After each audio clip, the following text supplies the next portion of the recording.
Bora fechar o vídeo com informação importante. Memphis Depay pode trocar o Corinthians por Real Oviedo da Espanha ou Pachuca do México. Especulações que surgiram na noite dessa sexta-feira.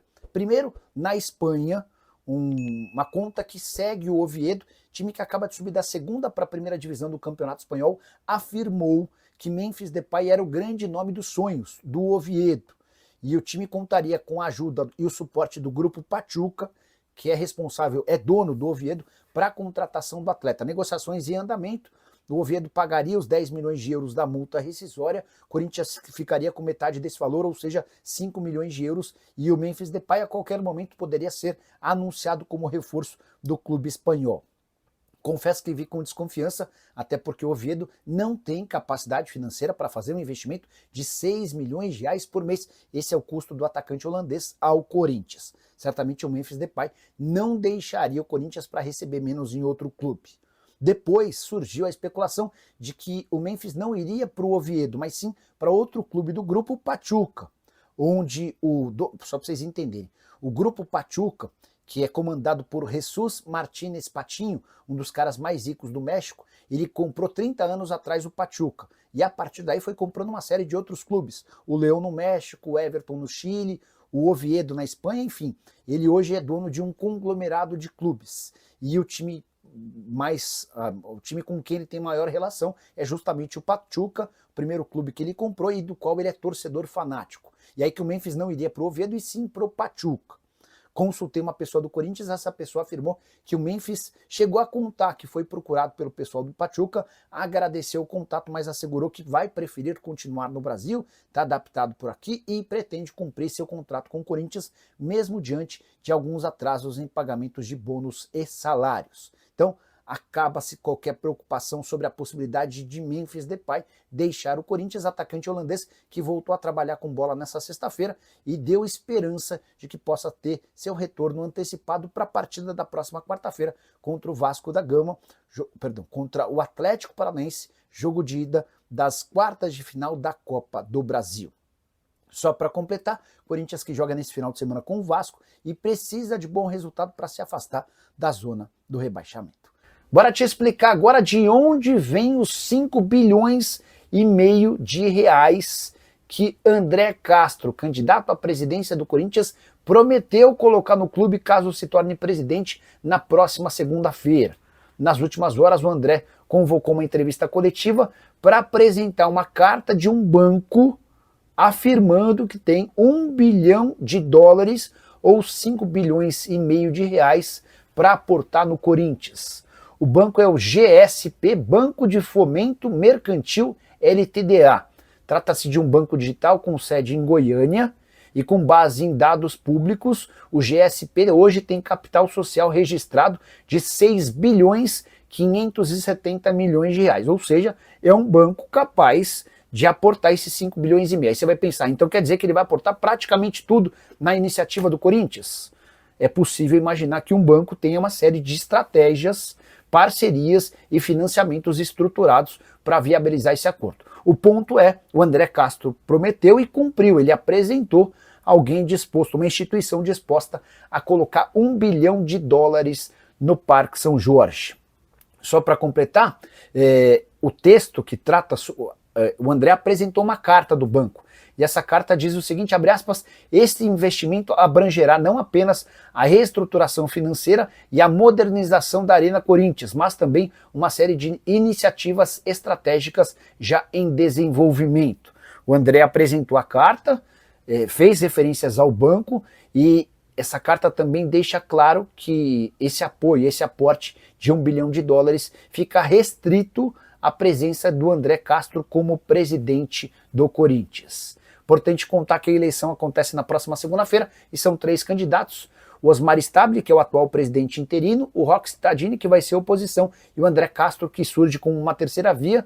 Curiosidade, em todas as enquetes que você procurar na internet entre torcedores do Corinthians, o André Castro aparece como o vitorioso, como aquele com mais intenções de voto. Só que a votação se dá dentro do Conselho Deliberativo, onde ele é muito menos conhecido do que os outros dois. Até por isso que se imagina hoje é o André como uma terceira via, tendo o Stabile com um ligeiro favoritismo em relação ao Rock Cittadini.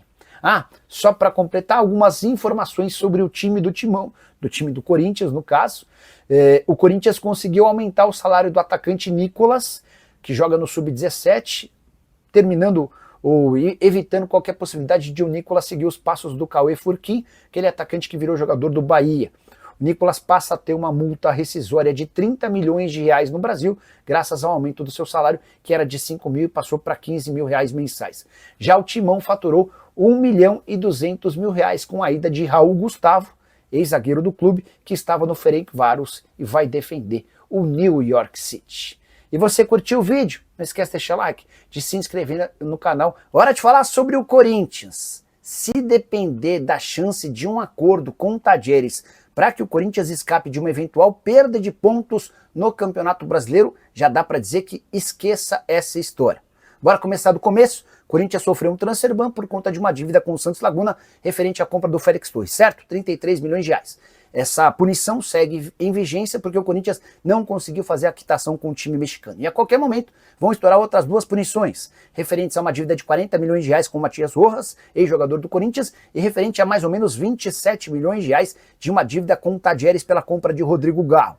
Os dois casos já foram julgados pela Corte Arbitral do Esporte, resta apenas que essa corte se pronuncie, confirmando as punições, e aí vai caber à FIFA decidir se impõe outros 2 transfer bans ou se começa a tirar pontos do Corinthians. O Cruzeiro em 2020 chegou a perder 6 pontos. Pois bem, Andréas Fassi, presidente do Tadieres, foi perguntado pelo pessoal do UOL sobre a possibilidade de um acordo com o Corinthians, caso o Timão procure o Tadieres, para evitar a perda de pontos e sugira um pagamento parcelado. Existe chance desse acordo? Dá uma olhada na declaração do presidente do clube argentino, abre aspas, o Corinthians só pagou a primeira parcela. É uma vergonha terem o melhor camisa 10 do Brasil jogando 2 anos sem pagar. Tem que ser como na Itália. O espertinho que precisa ser rebaixado para a 2ª ou 3ª divisão, afirmou o presidente do Tadieres, que continuou assegurando que não há nenhuma chance de acordo. Ele fala, abre aspas, não há negociação de nenhum tipo sobre parcelamento. O prejuízo econômico e esportivo foi irreparável para o Tadieres. A alegação é de que você vende o seu principal jogador, imaginando que vai faturar uma grana enorme, essa grana não vem, você fica sem o jogador e sem o dinheiro, e o Tadieres tem sofrido com isso. Segundo o presidente do Tadieres, a dívida hoje é de 27 milhões de reais, o Corinthians vinha alegando que a dívida girava na casa dos 23 milhões de reais, essa diferença está relacionada aos juros que certamente serão cobrados na decisão final da FIFA. O Henrique Bernardo Nicola, eu sou o Henrique e moro em Ribeirão Preto. Você acha que 55 mil pagaria toda a dívida do Corinthians? 55 mil? Você está falando 5 bilhões e meio?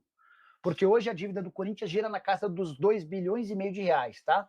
Só para trazer um número mais atualizado. O S-Mike, né? Julio Enciso se acertou com o Chelsea, que comprou por 20 milhões de euros e será repassado ao Strasbourg da França, então não vem mais para o Palmeiras.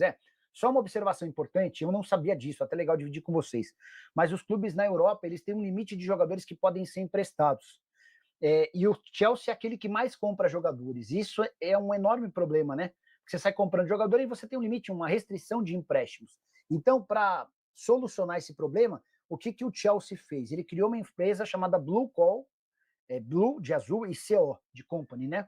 E essa empresa, quando o Chelsea não tem convicção de que o atleta vai performar no Chelsea, é essa empresa quem compra o jogador, o hospeda no Strasbourg, mas com possibilidade real de assim que ele engrenar, ele vira atleta do Chelsea, tá? Então esse é o modus operandi do Chelsea em relação ao Enciso e a vários outros jogadores que já foram contratados recentemente. Cheguei a contar para vocês que o Chelsea foi o clube no mundo que mais gastou com reforços nas últimas 5 temporadas, 1 bilhão 770 milhões de euros. O Vinícius Pinho, boa noite, Nicola, como é que está a questão do novo presidente do Timão e o transfer ban? Vinícius, nenhuma novidade sobre o transfer ban. O Corinthians ainda não conseguiu dinheiro e tem percebido que vai ser necessário chegar bem perto dos 33 milhões de reais para o pagamento à vista para que o Santos Laguna aceite qualquer tipo de acordo. O Santos Laguna já recusou 30% à vista, 50% à vista e 70% à vista. Sobre a eleição para presidente, na próxima segunda-feira, os membros do Conselho Deliberativo do Corinthians se reúnem e elegem o substituto do Augusto Melo. É um mandato tampão, a eleição ocorre na segunda e o mandato se encerra em dezembro do ano que vem, que é quando o Augusto deixaria a presidência. Tá? São 3 candidatos. O Osmar Stabile, que é o presidente interino desde o afastamento do Augusto, tenta concorrer pela situação. O Antônio Roque Cittadini é oposição e o André Castro surge como uma terceira via. Hoje, o que se escuta nas alamedas do Corinthians é que o Stabile é o favorito, um pouco à frente do Cittadini, com o André Castro correndo por fora. A curiosidade vem agora, o André Castro, que é aquele assessor financeiro que garante ter 5 bilhões e meio de reais para investir no Corinthians, ele até apresentou a carta de um banco assegurando esse aporte. O André lidera praticamente todas as enquetes entre torcedores, mas essas enquetes têm pouquíssimo valor, até porque a escolha do presidente do Corinthians, nesse caso específico, acontece pelos membros do conselho. Bora te atualizar agora sobre Memphis Depay. Você sabe que o Memphis está machucado, lesão de grau 2 no músculo posterior da coxa direita, sofrido no clássico contra o Palmeiras no último dia 6. A previsão era de retorno em mais ou menos um mês, ou seja, ele estaria à disposição na primeira semana do mês de setembro.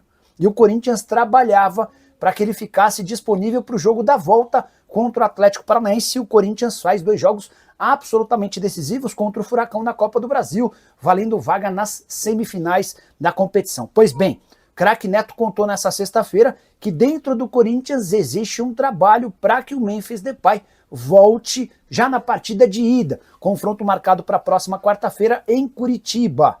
Os caras estão tentando acelerar o processo até por conta de vários outros desfalques, todos por causa de lesão. O Corinthians também não conta com o Yuri Alberto, com o Carrilho e também com o Martínez. Retorno do Memphis seria super importante para que o Corinthians aumentasse suas chances de marcar gol fora de casa e voltar com um resultado melhor. Timão, desclassificado da Sul-Americana e da Libertadores, bem distante da briga na parte de cima da tabela do Campeonato Brasileiro, tem a Copa do Brasil como a última chance de título na temporada.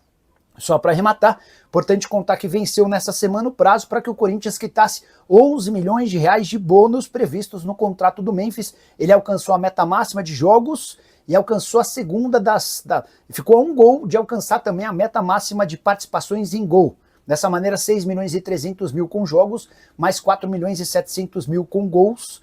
O Corinthians não conseguiu fazer a quitação e prometeu o mais rápido possível tentar fazer um parcelamento. Agora de falar sobre o Corinthians, que perdeu uma disputa por reforço para o Vasco da Gama, algo que em outros tempos não seria muito comum. O Corinthians estava tentando a contratação de Andrés Gomes, atacante colombiano que pertencia ao Rennes da França.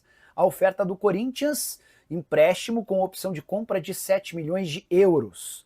As tratativas foram fechadas em cifras e condições bem parecidas às do Vasco da Gama, mas contra o Corinthians pesaram 2 fatores. Primeiro deles, o transfer ban. O Corinthians está proibido pela FIFA de registrar novos atletas e esse transfer ban só cai quando o Corinthians pagar 34 milhões de reais ao Santos Laguna. O segundo ponto, a proposta salarial do Timão foi inferior à do Vasco. Mesmo com uma capacidade de faturamento bem superior, o Corinthians vai faturar em 2025, assim como em 2024, bem acima de 1 bilhão de reais, contra algo na casa dos 400 a 500 milhões de reais de receita anual do Vasco. Cruz Maltino foi capaz de oferecer um salário maior ao Andrés Gomes, que optou por se mudar para o Vasco da Gama. O atleta vai ser anunciado depois da realização de exames médicos. Só para completar, é importante lembrar que o Vitinho foi o único reforço já contratado pelo Corinthians nessa janela de transferências. O técnico Dorival Júnior havia pedido 4 contratações, 2 atacantes, um zagueiro e um lateral direito. Bora falar agora sobre Ángel Romero, querido por milhões de torcedores corintianos. O paraguaio pode estar vivendo as últimas semanas com a camisa do Timão. Seu contrato acaba em dezembro desse ano. E se Osmar Stabile, o atual presidente, for eleito na votação marcada para a próxima segunda-feira, que vai definir um novo presidente para o mandato tampão até dezembro de 2026, dá para garantir que Ángel Romero não deve ficar para 2026. Só para lembrar, o presidente atual e seu grupo entendem que o Romero tem um custo-benefício extremamente ruim. É alguém que ganha na casa dos 800 mil reais por mês entre salários, direitos de imagem e luvas. E que dentro de campo tem contribuído cada vez menos. Aquele Romero de raça que marcava gols importantes de outra época se transformou num Romero mais pesado, mais lento e que tem contribuído cada vez menos. Temporada atual de 44 jogos, só 5 gols e 3 assistências.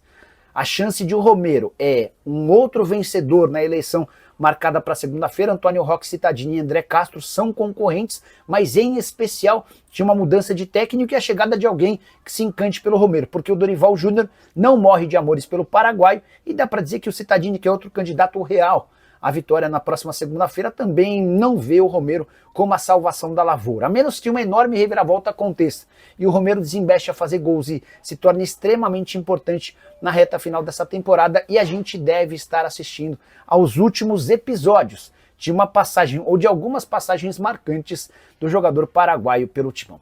Queria deixar uma pergunta para você: que nota você dá para Ángel Romero vestindo a camisa do Corinthians? Você gosta dele? Não gosta? Já comenta por aqui, beleza? Fala pessoal, estamos aí com atualizações importantes do Corinthians. Se inscreva e ative o sininho para receber mais atualizações do Timão. Deixe seu like, que é muito importante para o crescimento do canal. Utilize o espaço aqui embaixo para registrar sua opinião. Ficamos por aqui com mais esse giro de notícias. Um abraço e até o próximo vídeo.